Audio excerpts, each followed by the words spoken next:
Bonjour tout le monde, ici Yannick et bienvenue à cette présentation du défi Nouveaux Horizons, qui est un défi senior qui sera présenté lors de l'année 2014-2015 dans plusieurs événements organisés par Robotics Zone 01.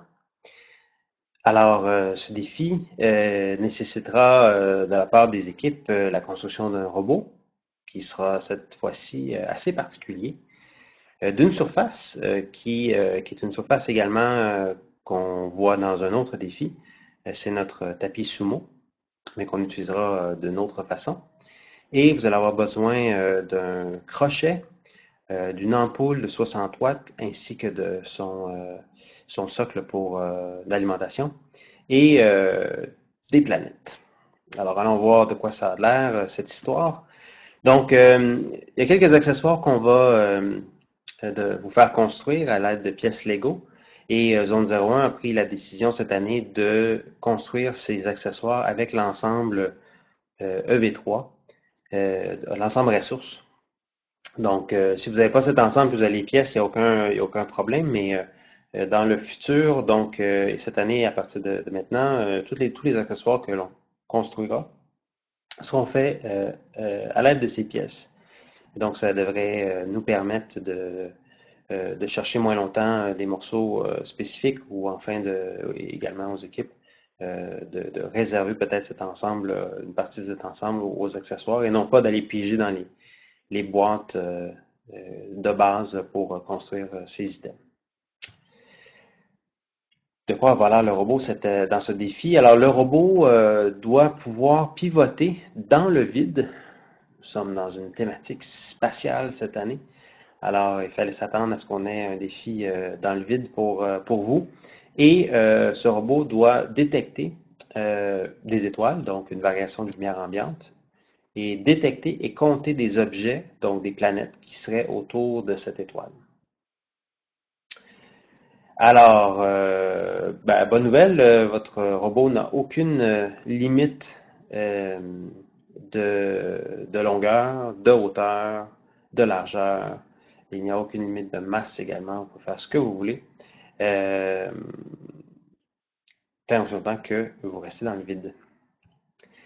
Donc, vous allez avoir besoin de vos moteurs, bien sûr. Vous allez avoir besoin probablement d'un robot assez équilibré et d'un capteur de lumière et peut-être d'autres sortes de capteurs. Alors, les accessoires dont on vous parlait, ce sera des supports pour des planètes.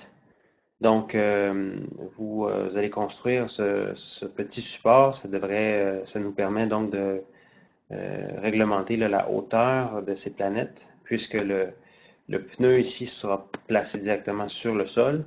Et vous devez imprimer, découper ces images.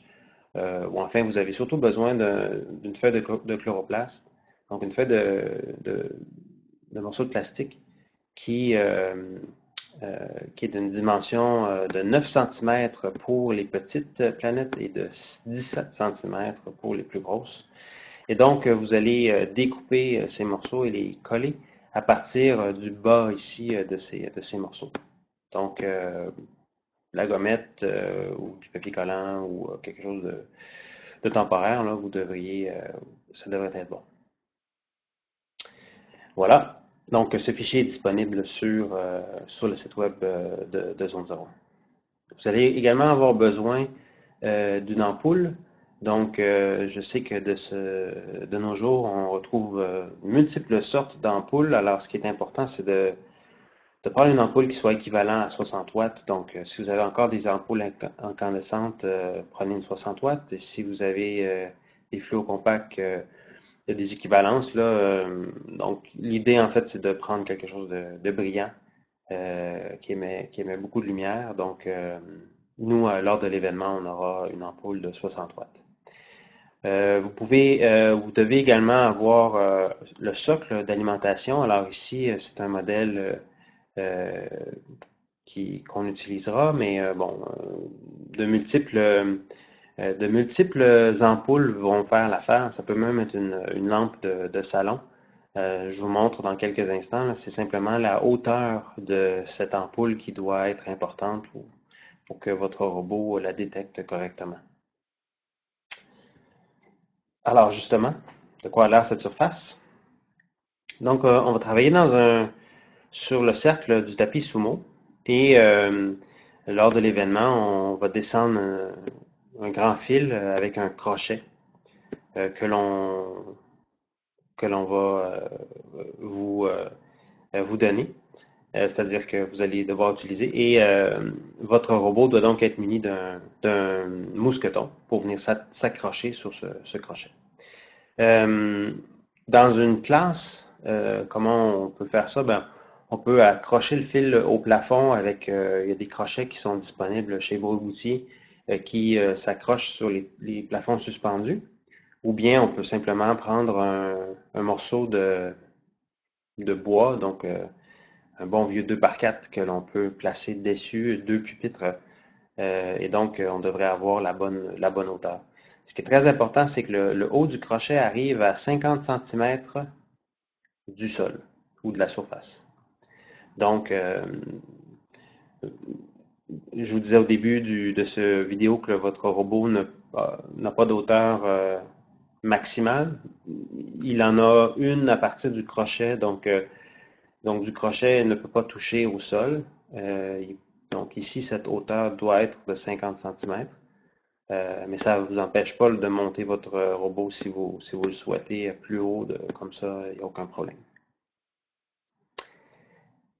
Les étoiles. Alors, cette ampoule, qui va être également, dans ce cas-ci, suspendue, doit arriver donc autour de la surface à un endroit bien spécifique. Et vous regarderez dans le guide des défis à quelle hauteur exactement elle doit arriver.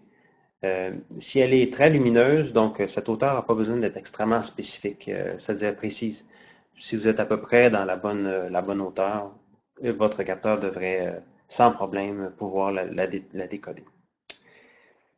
Et eh bien, il y a ces items que l'on représente, qui représentent en fait les planètes qui seront placées autour de la surface. Donc, le support, le pneu dont on parlait tout à l'heure va venir toucher la bande blanche qui est à l'extérieur du cercle du tapis sumo. Alors, comment ça se passe une ronde de ce défi? Donc, au départ, en fait, n'oubliez pas qu'il y a toujours la catégorie blanche et la catégorie noire. La catégorie blanche est plus simple que la catégorie noire. Et donc, dans la catégorie blanche, les planètes que vous avez à détecter sont toutes de la même dimension. Alors, il peut y en avoir de 3 à 5. C'est le juge qui va décider combien il en met. Et il peut les disposer n'importe où autour de la surface. Bien sûr, il ne va pas les placer là, collés. Il va laisser une distance raisonnable entre les planètes.